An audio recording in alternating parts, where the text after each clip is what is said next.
கணக்காக சடுப்பாங்கிற இந்த வீடியோவில் நம்ம என்ன பார்க்க போகிறோம்னா, இன்றைக்கி நவராத்திரி வெள்ளிக்கிழமைன்றதுனால நம்ம புட்டு தான் பண்ண போகிறோம். பச்சரிசி இந்த டம்ளரால் 1 டம்ளர் எடுத்து நான் ஒரு வானாவில் போட்டுருக்கேன். அதை நல்லா செவக்க வறுத்துக்கலாம். வறுத்துன்ட்டு நம்ம அதுக்கு என்னென்ன பொருட்கள் தேவைன்றதெல்லாம் பார்க்கலாம். இதை நல்லா பொரி அரிசி மாதிரி நல்லா செவக்க வறுத்துக்கணும். இப்போது நான் சிம்மில் வச்சுருக்கேன், பெருசில் வச்சுக்கிறேன். இதை நல்லா வறுத்துன்ட்டு பார்க்கலாம். நல்லா செவக்க வறுத்துக்கணும். வறுத்துட்டால் தான் புட்டு. சில பேர் வந்து பச்சரிசி மாவில் பண்ணுவா, சில பேர் அதிரசம் மாவு மாதிரி அதை ஊற வச்சு களைஞ்சி உணர்த்தி அதுலேயும் பண்ணுவா, அரிசிலையும் பண்ணுவா. எத்தனை விதத்தில் வேணாலும் பண்ணலாம். நான் இன்றைக்கி அரிசியை வறுத்து அதை மிக்சியில் அரைச்சி தான் பண்ண போகிறேன். இப்போது நம்ம இந்த அரிசியை நல்லா வறுத்துக்கலாம். சிகப்பானதும் காட்டுறேன் பாருங்கள். இதை பார்த்திங்களா, இந்த மாதிரி வறுபட்டிருக்கு. இன்னும் நல்லா செவக்க எல்லா அரிசியும் செவக்க வறுபடணும். அந்த மாதிரி நம்ம நிதானமாக தீயை வச்சு நல்லா வறுத்துக்கலாம். வறுத்துட்டு நல்லா இதை ஆற வச்சு மிக்சியில் அரைக்கணும். இந்த மாதிரி ஒரு தாம்பாளத்தில் நம்ம கொட்டி வச்சுக்கலாம். கொட்டினா நல்லா ஆறினதுக்கப்புறம் நம்ம மிக்சியில் வச்சுக்கலாம். அதுக்கப்புறம் என்னென்ன தேவைன்றதெல்லாம் ஒன்று ஒன்றா பார்க்கலாம். இப்போது இதை நல்லா வறுத்து ஆற வச்சுன்ட்டு பார்க்கலாம். பார்த்தீங்களா, நல்லா செவக்க வறுபட்டுருக்கு. நம்ம செவக்க வறுபட்டால் தான் நம்மளுக்கு புட்டு நல்லா வாசனையாக இருக்கும். அதனால தான் நம்ம செவக்க வறுத்துக்கிறோம். செவக்க வறுத்துன்ட்டு நம்ம பார்க்கலாம். இப்போ தெரியறது அவங்களுக்கு கலர் சேஞ்ச் ஆகிருக்கிறது. அது மாதிரி தான் வறுத்துக்கணும். இன்னும் கொஞ்சம் செவக்கணும். செவத்ததுக்கப்புறம் காமிக்கிறேன். பார்த்திங்களா, எல்லா அரிசியும் ஒன்றா ஈவனாக வறுபட்டுடுத்து. இப்போது நம்ம இதை நல்லா ஆற வச்சுக்கலாம். இப்போது நம்ம ஸ்டவ்வை சுவிட்ச் ஆஃப் பண்ணிக்கலாம். பண்ணிட்டு இதை அப்படியே ஒரு தாம்பாளத்தில் கொட்டி ஆற வச்சுக்கலாம். சரிங்களா, நல்லா இந்த இல்பச்சட்டி சூட்டுலேயே இருந்ததுன்னா இன்னும் நல்லா செவந்துடும். அதுக்கப்புறம் நம்ம நல்லா ஆற வச்சுட்டு மிக்சி ஜாரில் போட்டு நல்லா அரைச்சிட்டு பார்க்கலாம். இப்போது நம்ம 1 டம்ளர் அரிசி எடுத்துட்டுருக்கோம் இல்லையா, அதுக்கு 3/4 டம்ளர் வெல்லம் சேர்த்துண்டா சரியாக இருக்கும். அதுக்கு இதை வந்து நம்ம அரைச்சின்ட்டு அதுக்கப்புறம் உப்பு மஞ்சப்பொடி ஜாலம் தெளித்து நல்லா பெசரி வேட்டில் வச்சு எடுக்கணும். அதெல்லாம் ஒன்றும் பண்ணும்போது காமிக்கிறேன். இப்போது இது நல்லா ஆறட்டும். ஆறினதுக்கப்புறம் பொடி பண்ணிக்கலாம். பார்த்திங்களா, நம்ம வறுத்துன்றதை இந்த மாதிரி ஒரு தாம்பாளத்தில் போட்டு நல்லா ஆற வச்சுக்கணும். கொதிக்கிறது. இதை நல்லா ஆற வச்சுட்டதுக்கப்புறம் நம்ம மிக்சி ஜாரில் போட்டு அரைக்கும்போது பார்க்கலாம். இது நல்லா ஆறட்டும். இப்போது இது நல்லா ஆறிடுத்து. இதை எடுத்து இப்போது நம்ம இந்த மாதிரி மிக்சி ஜாரில் போட்டுக்கலாம். போட்டுன்ட்டு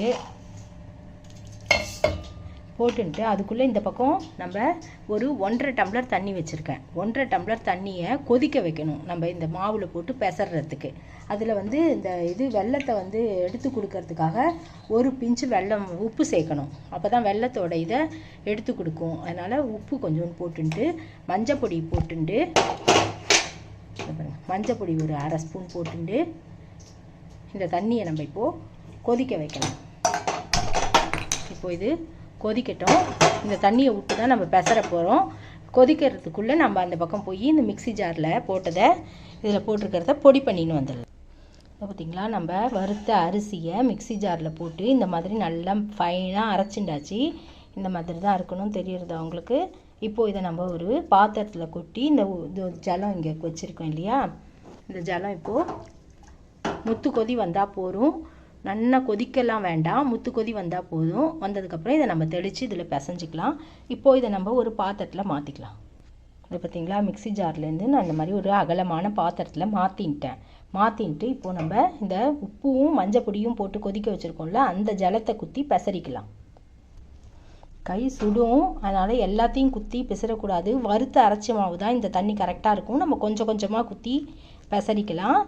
ஏன்னு கேட்டிங்கன்னா, நிறையா குத்திட்டோம்னா இதுவாகிடும். நம்ம பிடிச்சா பிடிப்படணும், உதுத்தா உழுதணும், அந்த அளவுக்கு நம்ம பெசரிக்கணும். இப்போது நம்ம இந்த தண்ணியை போட்டு எல்லாத்தையும் பெசரின்ட்டு பார்க்கலாம்.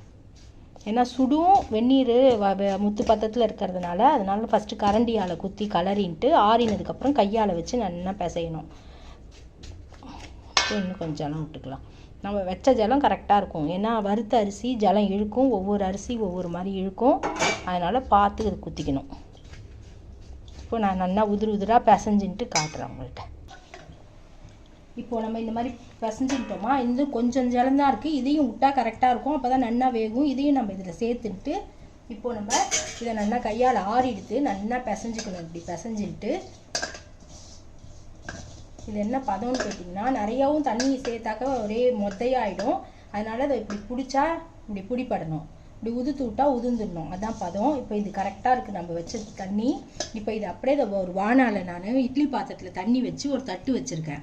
இப்போ நம்ம இந்த துணியில் அதில் ஆவி கட்டி வேக வச்சிடலாம். இந்த துணியை நனைச்சி வச்சுட்டுருக்கேன். இப்போ நம்ம இதை சேர்த்து இது பண்ணிக்கலாம்.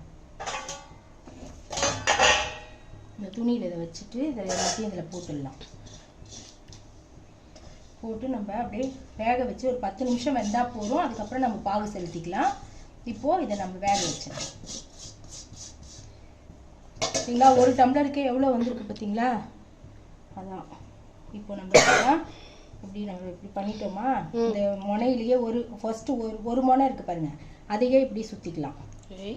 அதையே சுற்றிட்டோம்னா இதை அப்படியே எடுத்து இதில் வச்சு நம்ம இப்படி மூடிட்டோம்னா நம்மளோட 10 நிமிஷம் தளிகானா போதும். இது அப்படியே வேகட்டும், பார்க்கலாம். இப்போது நம்ம வேட்டில் வேக வச்சது 10 நிமிஷம் ஆயிடுத்து. இதை பாருங்கள், சூப்பராக தளிகா ஆகிடுது. இப்போது நம்ம இதை ஸ்டவ்வை ஆஃப் பண்ணிக்கலாம்.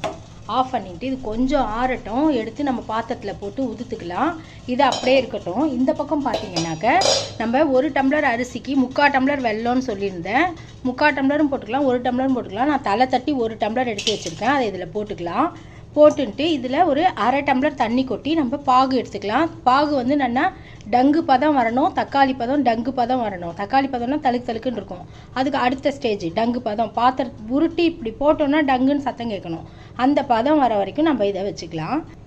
இப்போது இதை அடுப்பை மூட்டிட்டு இதில் வந்து இதை பாருங்கள், 3/4 டம்ளர் தண்ணி வச்சுருக்கேன், அதை குத்திக்கலாம். 3/4 டம்ளர் 1/2 டம்ளர் கூட போரும். மீத்திட்டேன், இந்த பாருங்கள், இந்த தண்ணியை மீத்திட்டேன். இது அப்படியே இருக்கட்டும். இது நல்லா பாகு வரட்டும், நல்லா இது கரைஞ்சி பாகு வரட்டும். நம்ம அதுக்குள்ளே ஏலக்காய் பொடி முந்திரி பருப்பெல்லாம் ரெடி பண்ணி வச்சுக்கலாம். இப்போது நம்ம வெல்லம் நல்லா கொதிச்சுன்னு இருக்கு. இது கொதிச்சு ஒரு தக்காளி பதம் வரட்டும். அதுக்குள்ளே நம்ம இதை வந்து வேட்டிலேருந்து வெந்தது திறந்துட்டோம் இல்லையா, இதை கொஞ்சம் ஆறிடுது. இதை எடுத்து நம்ம இப்போது ஒரு பாத்திரத்தில் நல்லா ஆற வச்சுக்கலாம். அதுக்குள்ளே வெந்துருமாம்மா? 10 நிமிஷம்தான், வறுத்து அரைச்சது தானே. இப்போது நம்ம இதில் சேர்த்துக்கலாம். இதில் எல்லாத்தையும் சேர்த்துன்ட்டு அவ்வளோதான். இது கொஞ்சம் ஆறட்டும், நல்லா நம்ம கரண்டியால் நல்லா உடச்சி விட்டுக்கலாம். பாருங்க, தெரியறதா அவங்களுக்கு, மணலாக வந்துடுது பார்த்தீங்களா? அவ்வளோதான். நம்மளோட இதில் பாகு செலுத்தி முந்திரி பருப்பு திறம்பாரி ஏலக்காய் போட்டுடணும். இது நல்லா ப்ரௌன் ஆகிடும். கரெக்டாம்மா? ப்ரௌன் ஆகாது, இந்த கலராக தான் இருக்கும். வெல்லம் போட்டோடனே கொஞ்சம் கலர் சேஞ்ச். அதான் கேட்டேன். ஆமாம். இப்போ இது ஆறட்டும், அதுக்குள்ளே இதுவும் கொதிக்கட்டும், பார்க்கலாம். ஓகேங்களா, பாகு நல்லா கொதிச்சுன்னு இருக்கு. இப்போது நம்ம இதை எடுத்து கொஞ்சோண்டு இதில் தண்ணியில் குத்தி பார்க்கலாம். குத்தி பார்த்து நல்லா உருட்டை வருதான்னு பார்க்கலாம். பாருங்க, பார்த்தீங்களா, நல்லா உருட்டை வருது பார்த்தீங்களா? இதுதான் பதம். உருட்டி இந்த மாதிரி உருட்டை வந்தால் போதும். உருட்டி இதை இப்படி நம்ம போட்டோம்னா டங்குன்னு சத்தம் கேட்கும்வா. பார்த்தீங்களா, கேட்குதா? இப்போ நம்ம ஸ்டவ்வை சுவிட்ச் ஆஃப் பண்ணிக்கலாம். இது கேட்குதா உங்களுக்கு? இதுதான் பதம். இந்த மாதிரி உருட்டுற பதம் வரணும். வந்துடுது. இப்போ நம்ம அதையும் இதுலேயே போட்டுன்ட்டு இப்போ நம்ம இதை புட்டில் கொஞ்சம் கொஞ்சமாக குத்தி கலந்துக்கலாம். இப்போது நம்மளுக்கு நல்லா ரெடி ஆகிடுச்சு. இப்போ இந்த ஏலக்காய் பொடியும் நம்ம இதில் சேர்த்துக்கலாம். புட்டில் சேர்த்துட்டு இப்போது இந்த பாகை வந்து கொஞ்சம் கொஞ்சமாக இதில் குத்தி நம்ம கலந்துக்கலாம். கரெக்டாக இருக்கும். இருந்தாலும் நம்ம கொஞ்சம் கொஞ்சமாக குத்தி கலந்துட்டோம்னா எல்லாத்துலேயும் ஈவனாக ஸ்ப்ரெட் ஆகும். உதிர் உதிராக வந்துடும் ஆறிட்டுனா.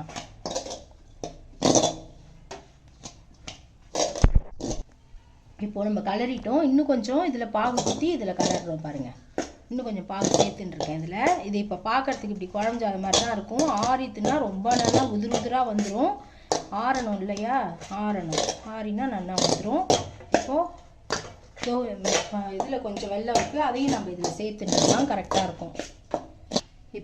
இப்போது நம்ம எல்லா புட்டையும் இதுலேயே வானாலேயே போட்டு எல்லா வெல்லத்தோடையும் சேர்த்து நல்லா கலரியாச்சு. இது இப்படியே காயட்டும்.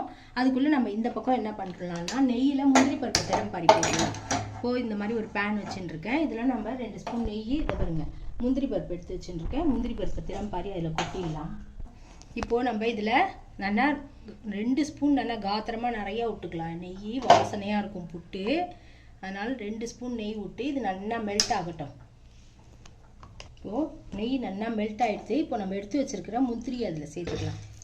சேர்த்து நல்லா வறுப்பட்டதும் நம்ம புட்டில் கொட்டிட்டோம்னா நம்மளோட சூப்பரான பச்சரிசி வெள்ளை புட்டு ரெடி. நவராத்திரி. ஏமா எனக்கு டவுட்டு, வெள்ளை புட்டுங்கிற மஞ்சளாக இருக்கு. பகவானே, வெள்ளை புட்டுனா வெல்லம் போட்டு புட்டு, ஒயிட் கலர் புட்டு இல்ல.